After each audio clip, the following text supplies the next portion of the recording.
আব্দুল করিম বিন আমিনুল ইসলাম খেয়েছি।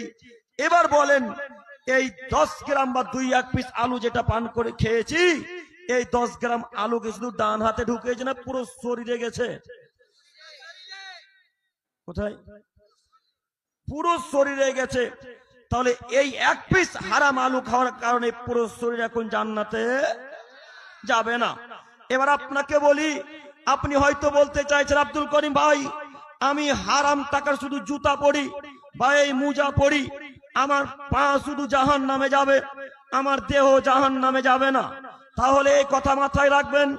গ্রামীয় ভাষায় একটা ভাষা লেখা হয়, গ্রামীয় ভাষা একটা মা ও বোনেরা কথা বলে যে কান টানলে মাথা আসে। হ্যাঁ, কান টানলে মাথা আসে।